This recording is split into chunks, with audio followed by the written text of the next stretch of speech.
राजमहल के बाहर गरीब बहू दुल्हन के लिबास में खड़ी है, जिसके स्वागत में पूरा राज परिवार खड़ा है।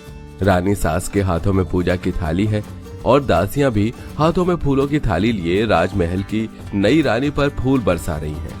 मैंने कभी सोचा नहीं था कि मुझ जैसी गरीब घर की लड़की इस शाही महल की बहू बनेगी।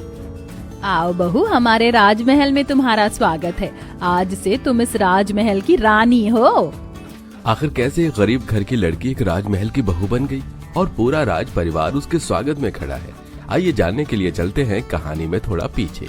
पता नहीं कौन होगी वो लड़की जो इस राजमहल की बहू बनेगी। तुझे पता है, राजा और रानी अपने बेटे के लिए अपने ही गांव की एक गुणी लड़की देख रहे हैं, क्योंकि वो अपने बेटे की शादी किसी राजशाही लड़की से नहीं करना चाहते। पर ऐसा क्यों? खैर, जो भी वजह हो, तू इस राजमहल की बहू बनने के सपने छोड़ दे। हम जैसे गरीब लोग कभी भी महल की बहू नहीं बन सकती। पायल अपनी दोस्त सपना के साथ बात करते हुए पानी लेकर राजमहल के पास से होकर अपने घर जाती है, पर यह सब कुछ दूर खड़ा एक गरीब लड़का देख रहा होता है और वो पायल का घर तक पीछा करता है। अब इसी तरह कुछ दिन बीत जाते हैं और वो लड़का हर रोज पायल का घर तक पीछा करता है। ऐसे ही एक दिन पायल अकेली जब पानी भरकर महल के पास से गुजर रही होती है तो वो देखती है कि महल के बाहर कुछ सैनिक उस घायल लड़के को जबरदस्ती पकड़कर खींचते हुए राजमहल से दूर ले जा रहे थे। भागो यहाँ से, तुम जैसे गरीबों की इस महल में कोई जरूरत नहीं है और तुम जैसे गरीबों की बात महाराज नहीं सुनते। अरे सैनिक भैया, ये आप क्या कर रहे हो? भला एक जख्मी आदमी को इस तरह से क्यों भगा रहे हो? इस लड़के को महाराज से बात करनी है। तुम ही बताओ, क्या महाराज कभी किसी गरीब से मिलते हैं जो इससे मिलेंगे? हमारे राज्य के राजा इतने निर्दयी नहीं है कि वो मुझ गरीब की बात भी न सुने। पर तुम्हें महाराज से क्या बात करनी है? मैं एक गरीब परिवार का लड़का हूँ। एक हादसे में मेरे माता पिता चल बसे और मेरे रिश्तेदारों ने मुझसे मेरा घर छीन लिया और उन्होंने मुझे मार मार के मेरी ये हालत कर दी। मैं तो बस यह इंसाफ मांगने के लिए आया हूँ, पर ये मुझे राजा से मिलने ही नहीं दे रहे। अब मैं कहाँ जाऊँ? कौन मेरी मदद करेगा? गांव के लोग भी मेरा मजाक बनाते हैं। हे लड़की, समझा इस लड़के को कि ये इसका पारिवारिक मामला है, राजा इसमें हस्तक्षेप नहीं करेंगे। और अब अगर यहाँ से ये नहीं गया तो मैं राजा से इसकी शिकायत करूँगा और राजा इसे मृत्यु दंड देंगे। सुनो, तुम मेरे साथ मेरे घर चलो। मेरे पापा एक वैद्य हैं। जब तक तुम ठीक नहीं हो जाते मेरे पिताजी तुम्हारा इलाज करेंगे। तुम एक बार ठीक हो जाओ, उसके बाद हम राजा से बात करेंगे और तुम्हारे लिए न्याय मांगेंगे। मुझे अपने राज्य के राजा पर पूरा भरोसा है, वो किसी के भी साथ अन्याय नहीं होने देंगे। पायल की दयालुता देख उस लड़के की आंखें नम हो जाती हैं और पायल उस लड़के को अपने साथ घर ले जाती है और उसकी दशा के बारे में अपने परिवार को बताती है। कोई बात नहीं बेटा, जब तक तुम पूरी तरह से ठीक नहीं हो जाते तुम हमारे साथ रहना। हमारे घर के पीछे एक छोटा सा कमरा है, वहां मैं अकेला सोता हूँ। तुम वहीं मेरे साथ रहना। चलो, मैं तुम्हारा जख्म देख लेता हूँ। इतना बोलकर बिरजू जंगल से कुछ जड़ी बूटी तोड़कर लाता है और विवेक के जख्मों पर लगाता है। समय यूं ही गुजरता है और इन कुछ दिनों में पायल विवेक का काफी अच्छे से ख्याल रखती है। विवेक, ये लो तुम्हारी दवा का समय हो चुका है, अब जल्दी से पहले खाना खा लो। पायल, तुम मेरा कितना ख्याल रखती हो? इतना ख्याल तो मेरे अपनों ने भी नहीं रखा। अब समय यूं ही गुजरता है और इन कुछ दिनों में पायल और विवेक की अच्छी दोस्ती हो जाती है। ऐसे ही एक दिन पायल विवेक के साथ नदी पर लेकर लौट रही थी तो वो राजमहल को देखते हुए विवेक से कहती है, तुम्हें पता है हमारे राजा अपने बेटे के लिए गांव की ही कोई संस्कारी लड़की देख रहे हैं, पर आज तक किसी ने भी राजकुमार को देखा नहीं। मुझे तो समझ नहीं आ रहा, आखिर ऐसी क्या वजह है कि राजा अपने बेटे की शादी गांव की किसी गरीब लड़की से करना चाहते हैं? ऐसा भी तो हो सकता है कि उन्हें दूसरे राज्यों की राजकुमारियों पर भरोसा न हो। कैसी बातें कर रहे हो? भला शाही घर की लड़कियां किसी भी चीज में कम कैसे हो सकती हैं? पर जो भी कहो, कितनी खुश नसीब होगी वो लड़की जो इस राजमहल की बहू बनेगी। पायल की बातें सुनकर विवेक भी गहरी सोच में पड़ जाता है। कुछ देर बाद वे दोनों राजमहल के बाहर से पायल के घर जाते हैं। समय यूं ही गुजरता है और एक दिन पायल की पड़ोसन उसके घर आती है, जहां वो विवेक को बिरजू के साथ बैठकर दवाई बनाता देख बातें बनाने लगती है।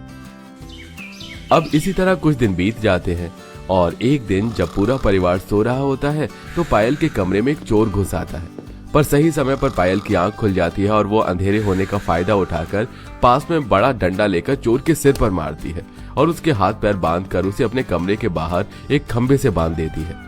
और अगली सुबह जब बिरजू और विवेक उस चोर को घर के बाहर देखते हैं तो वो काफी ज्यादा डर जाते हैं, जिसके बाद पायल अपने घर वालों से कहती है, डरिए मत बाबा, आपकी बेटी बहुत बहादुर है। इस चोर को मैंने अच्छे से सबक सिखा दिया है। बस आज इसे राज दरबार में पेश करना है ताकि राजा इसे सजा दे सके। और लगे हाथ मैं विवेक के लिए भी बात कर लूंगी, आखिर उसे भी तो इंसाफ चाहिए। अब पायल उस चोर को राज दरबार में पेश करती है, जहाँ राजा उस चोर को उसके किए की सजा देते हैं और घर जाकर विवेक पायल से उसका हाथ मांगता है। आप सब कितने अच्छे हैं, मेरे बारे में कितना सोचते हैं, वरना आज के समय में भला कौन एक अनाथ की मदद करता है, उसे रहने और खाने को देता है। सच में पायल तुम बहुत बहुत बहादुर, होशियार और समझदार हो, साथ ही साथ संस्कारी भी। तुमने ये आज साबित कर दिया। क्योंकि विवेक का इस दुनिया में कोई नहीं था, इसलिए बिरजू भी इस रिश्ते के लिए मना नहीं करता और अपनी बेटी की शादी एक छोटे से मंदिर में विवेक से करवा देता है।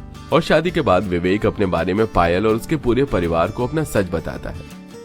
पायल, हमारी शादी हो चुकी है और मैं अपनी शादी जैसे पवित्र रिश्ते को झूठ के सहारे शुरू करना नहीं चाहता।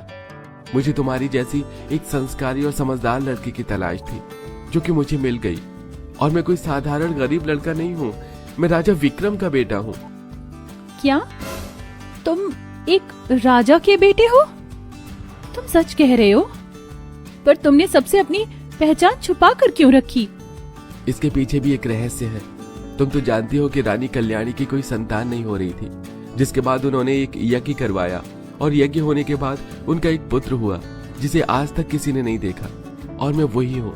मेरे ऊपर एक दोष है, अगर मुझे मेरे माता पिता के अलावा किसी ने देखा या मैंने किसी शाही लड़के से शादी करी तो उसी क्षण मेरी मृत्यु हो जाएगी। बस यही कारण है कि मेरे माता पिता एक संस्कारी और अपने राज्य के लिए उत्तम लड़के की खोज कर रहे हैं। इसीलिए मैं गरीब लड़के का भेष बनाकर तुम लोगों के बीच आया और मेरे शरीर पर जो जख्म थे वो जब मैं तलवार चलानी सीख रहा था तब लगे थे। तो ये अच्छा मौका था मेरे लिए आप लोगों को विश्वास दिलाने का कि मैं आप लोगों की तरह कोई साधारण व्यक्ति हूँ। मुझे तो अपने कानों पर विश्वास नहीं हो रहा। मुझे गरीब की बेटी एक शाही महल की बहू बन चुकी है। हाँ माँ, और अब समय आ गया है कि मैं राजमहल की होने वाली रानी को शाही महल लेकर जाऊं। कुछ देर बाद कुछ सैनिक पायल के घर आते हैं और उसे डोली में बिठाकर शाही राजमहल ले जाते हैं। जब वो डोली से उतरती है तो कल्याणी अपनी बहू का गृह प्रवेश करवाती है और पूरा परिवार उसे अपने साथ महल में ले जाता है, जहाँ अपना शाही महल देखकर पायल बहुत खुश होती है। ये इतना शाही कमरा मेरा है। यहाँ रखी हर एक चीज कितनी सुंदर है और कीमती भी। हाँ, ये सब तुम्हारा है। क्या तुम मुझे पहले महल दिखाओगे? हाँ, क्यों नहीं, चलो। देखो, ये राज दरबार है, यहाँ रोज सभा होती है और ये है भोजन कक्ष, यहाँ सब हम बैठकर खाना खाते हैं। ये सब देखकर पायल बहुत खुश थी और अब वो ऐसे ही घूम घूम कर पूरा महल देखती है। पहले राज दरबार, फिर खाने वाला एरिया, फिर बाहर राजमहल का गार्डन। सब इतना आलीशान था कि पायल ये सब देखकर बहुत खुश होती है। और अगले दिन उसकी पहली रसोई होती है, जहाँ पहले वो शाही बावर्ची खाने में सबके लिए खाना बनाती है और फिर शाही डाइनिंग हॉल में सबको परोसती है। हमने पहली बार महल वाले बावर्चियों के हाथों का खाना न खाकर एक गरीब घर की लड़की के हाथों का खाना खाया है। सही कहा था हमारे बेटे ने, न तुम सिर्फ संस्कारी हो बल्कि एक समझदार और बहादुर लड़की भी हो, जो हमारे बाद हमारे बेटे के साथ हमारी इस प्रजा और महल को अच्छे से संभाल पाओगी। सच में खाना बहुत अच्छा है। और ये लो तुम्हारी पहली रसोई का नेक, हीरो से जड़ा ये हार। सच में ये मेरे लिए है, ये बहुत कीमती होगा। शुक्रिया महारानी जी। महारानी नहीं, सासू माँ बोलो। और ये तुमसे कीमती तो नहीं है, तुम अनमोल हो।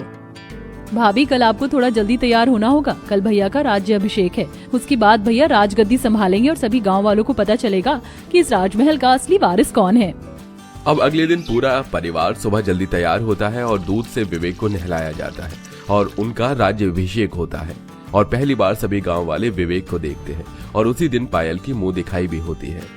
मेरे बेटे के साथ आज मेरी बहू की मुंह दिखाई भी है, इसलिए आप सब मुंह दिखाई के बाद हमारे राजमहल में खाना खाना और सभी अपना इनाम लेकर जाना। यह गरीब लड़का जिसको कोई सहारा नहीं दे रहा था, खाने को खाना नहीं दे रहा था, ये राजा का बेटा निकला। कल मुंही पायल की तो किस्मत ही खुल गई। गरीब से सीधा शाही महल की रानी बन गई। विवेक और पायल को राजा रानी के रूप में देखकर कुछ गांव वाले जलते हैं तो कुछ खुश होते हैं। अब इसी तरह कुछ दिन बीत जाते हैं और पायल अपने पति के साथ रानी की तरह श्रृंगार करके अपने घर वालों से मिलने जाती है, जहां पूरा गांव पायल से मिलने आता है और उसकी सहेली भी। वाह पायल, तेरे तो भाग खुल गए। ओह माफ करना रानी पायल जी, मैं सच में तेरे लिए बहुत खुश हूँ। तू मुझे मेरे नाम से ही बुला, समझी? हम हमेशा दोस्त रहेंगे। इस तरह रानी बनने के बाद पायल सबसे मिलने जाती है और सब उसे आशीर्वाद देते हैं, जिसके बाद पायल अपने पति के साथ न सिर्फ अपना राज्य बल्कि राजमहल भी अच्छे से संभालती है। शहर से दूर एक छोटे से गांव में गायत्री अपनी नई नवेली बहू राधा को लेकर आती है। बहू, अब से ये तेरा ही घर है, तुझे यहाँ पर रहना है। तुझे कोई दिक्कत होगी तो मुझे बता देना। जी माँ जी, वैसे भी आप इतनी प्यारी हैं, आप मुझसे इतने अच्छे से बात कर रही हैं। सबको लगता है कि सास बहुत कठोर और पत्थर दिल की होती है, लेकिन मेरा तो यही मानना है कि सास भी तो माँ ही होती है ना। अच्छा बहू, तू थक गई होगी ना, चल थोड़ा सा आराम कर ले। राधा अपने कमरे में आराम करती है। कुछ दिनों बाद राधा अपने घर के बाहर झाड़ू लगाती है, तभी पड़ोस वाले घर में एक बड़ी सी गाड़ी आकर रुकती है, जिसमें से एक नई नवेली बहू दुल्हन के जोड़े में बाहर निकलती है। माँ जी, ये कौन लोग हैं? और उनके घर पर एक नई बहू भी आई है। हमारे गांव में तो कोई दावत या फिर गाजे बाजे की आवाज ही नहीं आई, फिर ये क्या है? अरे सरपंच जी का घर है और उनके बेटे की भी शादी थी कुछ दिन पहले। ये लोग शादी के लिए शहर गए हुए थे, शहर से ही बहू लेकर आए हैं। अब जब सब कुछ वहाँ पर हुआ है तो यहाँ पर गाजे बाजे की आवाज कैसे आती? अच्छा कोई बात नहीं माँ जी, चलिए घर में चलते हैं, झाड़ू लग गई है। ऐसे ही कई दिन निकल जाते हैं। कुछ दिनों बाद गायत्री अपनी बहू के साथ सरपंच जी के घर जाती है, जहाँ सरपंच की नई नवेली बहू और सास बैठी थी। नमस्कार बहन जी। अरे घर पर बहू आ गई, कुछ शोर शराबा ही नहीं हुआ। हमें जो पार्टी करनी थी वो शहर में ही कर ली। वैसे तुम्हारी भी तो बहू आई है ना? माँ जी, यहाँ पर कितनी ज्यादा ठंड है, इतने सारे पेड़ पौधे हैं, यहाँ पर ठंड तो इतनी ज्यादा रहती है, मुझे बहुत ज्यादा ठंड लग रही है, मुझे हीटर चाहिए। हीटर? ये हीटर क्या होता है? मैं तो पहली बार हीटर सुन रही हूँ। तुम कितनी गंवार हो, तुम्हें हीटर के बारे में भी नहीं पता। अरे हीटर से हमें गर्म हवा मिलती है, ठंड नहीं लगती। वैसे तुम तो गंवार हो ना, तुम्हें तो कभी देखा भी नहीं होगा हीटर। मेरी बहू का ऐसे मजाक मत बनाइए, मुझे अच्छा नहीं लगता है। अरे मजाक ना बनाए तो क्या ही करे, मॉडर्न बहू है मेरी बहू को देखो, हीटर और हर चीज पता है। बहू तो चिंता मत कर, मैं आज ही शहर से मंगवा दूंगी। हाँ तो हमें भी कोई जरूरत नहीं है। अरे सिर्फ एक सर्दी से बचने के लिए तुम्हें हीटर की जरूरत है? मैं तो अंगीठी बना दूंगी घर में ही। माँ जी चलिए, आज मैं अंगीठी बनाती हूँ, उसमें हम सब आग सेकेंगे और अंगीठी पर तो खाना भी बन जाता है। राधा तुरंत अपनी सास को घर लेकर आ जाती है और अंगीठी बनाने लगती है। माँ जी आप भी क्या उन लोगों के मुंह लग रही हैं? अरे हमारा देसी जुगाड़ है ना अंगीठी, हम अंगीठी बना देंगे। हाँ मेरी बहू, तू तो है ही समझदार। ऐसे ही कई दिन निकल जाते हैं और अब ठंड भी ज्यादा हो गई थी। कुछ दिनों बाद बाहर तसले में सब लोग आग सेक रहे होते हैं। इस बार तो काफी ज्यादा ठंड पड़ रही है। सच में इस बार तो बिल्कुल राहत नहीं है ठंड से। अरे राधा, जरा सरपंच जी के लिए चाय तो लेकर आओ। राधा सरपंच जी के लिए चाय लेकर आती है कि तभी मोना भी अपने घर से मटकते हुए आती है। पापा जी, हमारे घर में गीजर तक नहीं है, मुझे गीजर चाहिए। इतनी ठंड में मैं ठंडे पानी से कैसे नहा सकती हूँ? अब ये क्या भला है गीजर? कहीं गीजर से पानी तो गर्म नहीं होता? वैसे पानी गर्म करने के लिए चूल्हे पर भी पतीला रख सकते हैं, लेकिन तुम कुछ ज्यादा ही मॉडर्न हो ना, तो क्या ही पता। मुझे कुछ नहीं पता और तुम गंवार को सब पता होगा। खुद को ज्यादा ही समझ रही हो तुम। मेरी और खुद की बराबरी तो गलती से भी मत कर देना। अरे बहू, तुम क्यों इतना सुना रही हो इनको? अरे ये गांव में रहने वाली हैं, कहाँ पता होगा इन्हें आधुनिक तकनीक के बारे में। पर तुम्हें भी तो सोचना चाहिए था कि तुम किसके आगे क्या बोल रही हो। और तुम एक काम करो, ऑनलाइन ऑर्डर कर दो, आ जाएगा। ठीक है पापा जी, मैं अभी ऑनलाइन ऑर्डर कर देती हूँ, लेकिन अगर ऑनलाइन यहाँ पर डिलीवरी नहीं हुई तो आप शहर से जाकर खुद लाइएगा। अरे मोना जी चलिए, मैं अभी आपको जुगाड़ बता देती हूँ गर्म पानी करने का। कम से कम पानी गर्म मिलेगा तो नहा तो लेंगी ना। पता नहीं गर्म पानी नहीं मिलने की वजह से नहा भी ना पा रही हूँ। तुम कहना क्या चाहती हो कि मैं इतने दिनों से नहा नहीं रही हूँ? तुम ना अपनी हद में रहो, मुझसे ज्यादा बोलने की जरूरत नहीं है। राधा, तुम क्यों मोना जी को चिढ़ा रही हो? जाओ तुम घर पर। ऐसे ही कई दिन निकल जाते हैं। कुछ दिनों बाद ठंड में राधा खेत से सब्जियां तोड़ कर लाती है। अरे बाप रे बाप, या इस बार तो कुछ ज्यादा ही ठंड पड़ रही है। इससे अच्छा तो मॉडर्न बहू का हीटर मिल जाता। एक बार चालू करो और उससे गर्म हवा लो। यहाँ पर अभी मैं अंगीठी में आग लगाऊं तो धुआं होगा, उसमें मेहनत लगेगी। इससे अच्छा तो हीटर ठीक ही था। राधा को कभी कभी मोना के मॉडर्न तरीके की तरफ झुकाव भी होता, लेकिन वो कुछ नहीं कहती। वहीं मोना हीटर गर्म कर रही होती है। इतनी देर हो गई है, हीटर गर्म भी नहीं हो रहा। हीटर ये भी ना ठीक से काम नहीं करता है। सच में वहाँ वो गंवार अंगीठी में आग सेक रही होगी। उसको तो ठंड का पता भी नहीं चल रहा होगा। मैं नहीं खाना बनाने वाली इस ठंड में। हीटर भी काम नहीं कर रहा और मैं खाना नहीं बनाऊंगी। मोना गुस्से में तुरंत अपनी सास के पास जाती है। माँ जी, बहुत ज्यादा ठंड हो रही है, मुझसे खाना नहीं बनाया जाएगा।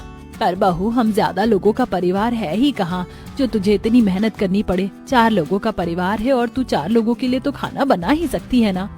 नहीं माँ जी, बिल्कुल भी नहीं। आप किसी को खाना बनाने के लिए रख लीजिए, मुझसे बिल्कुल भी नहीं बनाया जाएगा खाना। इतनी ठंड हो रही है, किसी भी सब्जी को हाथ लगाओ वो गल रही है। थोड़ा सा मेरे बारे में भी सोचिए ना। ठीक है बहू, चिंता मत कर, मैं किसी को खाना बनाने के लिए रख लूंगी। यहाँ मोना अब खाना बनाने तक का काम नहीं करती और दूसरी तरफ गंवार बहू सारा काम फुर्ती में निपटाती है। अरे बहू, खाना क्या बना रही है? माँ जी, आज मैं सबके लिए सरसों का साग, मक्के की रोटी बना रही हूँ और हाँ, आज मैं गाजर का हलवा भी बना रही हूँ। क्या? गाजर का हलवा? लेकिन इतनी ठंड हो रही है, ऊपर से गाजर का हलवा बनाने में इतना समय भी लगता है। तो क्या हुआ माँ जी, समय लगता है तो क्या हम खाना पीना छोड़ दें? अरे खाएंगे पिएंगे तभी तो सेहत बनी रहेगी ना। और कुछ देर में बन जाएगा खाना, मैं फिर सबको खाना परोसती हूँ। बहू, इस कड़कड़ाती ठंड में तो सब हाथ खड़े कर लेते हैं, लेकिन एक तू है कि कोई भी काम करने के लिए पीछे नहीं हटती है। ऐसे ही कुछ दिनों बाद राधा एक पतीले में दूध लेकर सरपंच जी के घर जाती है। नमस्ते काकी, दरअसल आज गाय ने दूध काफी दिया है तो मैंने सोचा कि आपको भी गाय का ताजा दूध दे दूं। इसे तुम ताजा कहती हो? मैं तो ये दूध बिल्कुल नहीं पीऊंगी। मैं आमंड मिल्क पीती हूँ। पता है वो कितना महंगा आता है? माफ करना, मुझे नहीं पता कि वो कितना महंगा आता है। मैं तो बचपन से ही गाय का दूध पीती आई हूँ और वही मेरी सेहत बनाता है। तभी तो तुम्हें ज्यादा ठंड भी लगती है। खैर, तुम्हें नहीं पीना तो मैं क्या ही करूँ, मैं लेकर जा रही हूँ। तुम क्या ही जानो गाय भैंस के दूध का स्वाद। हाँ तो तुम अपनी सेहत बनाओ, हमारी सेहत क्यों बना रही हो? यहाँ से लेकर जाओ, हमारे घर में कोई भी गाय भैंस का दूध नहीं पीता है। कुछ दिनों बाद मोना गीजर चालू करने जाती है कि तभी उसे जोर से करंट लगता है और वो पीछे जाकर गिरती है। मेरी कमर, कोई है, बचाओ। मोना की आवाज सुनकर वहाँ सब आ जाते हैं। अरे बहू, क्या हुआ? माँ जी, मेरी कमर में लग गया। ये गीजर भी ना किसी काम का नहीं है। मैं गीजर को चालू करने गई थी, लेकिन इसमें से इतनी जोर से झटका लग गया क्योंकि काफी देर से ऑन था।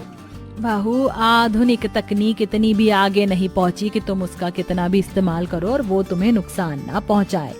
मोना को अपनी गलती का एहसास हो गया था कि वह सच में कुछ ज्यादा ही मॉडर्न होने का डंका बजाती है। वहीं रात के समय राधा अपने घर में आग सेक रही होती है। बहू, आग को बाहर रख दे, सबके सोने का टाइम हो रहा है। मैं थोड़ी दूरी पर ही रख दूंगी, घर थोड़ा गर्म रहेगा। सब लोग रात में सो जाते हैं, लेकिन आग की चिंगारी राधा के कंबल में लग जाती है, जिससे वह कंबल जलने लगता है। अरे आग! बहू देख तो, आग लग गई है। आग कैसे लग गई? जल्दी से पानी लेकर आओ। सब लोग पानी लेकर आते हैं और आग बुझाते हैं। जैसे तैसे आग बुझ जाती है। बहू, मैं हमेशा तेरी तरफदारी करती हूँ, हमेशा तुझे सराहना करती हूँ, लेकिन तू गंवार वाली हरकतें तो कर ही देती है। अरे थोड़ी तो समझदारी रख। अंत में दोनों मॉडर्न और गंवार बहू को खुद ही सबक मिल जाता है और उन्हें अपनी गलती का एहसास हो जाता है और फिर वो कभी एक दूसरे को नीचा नहीं दिखाते।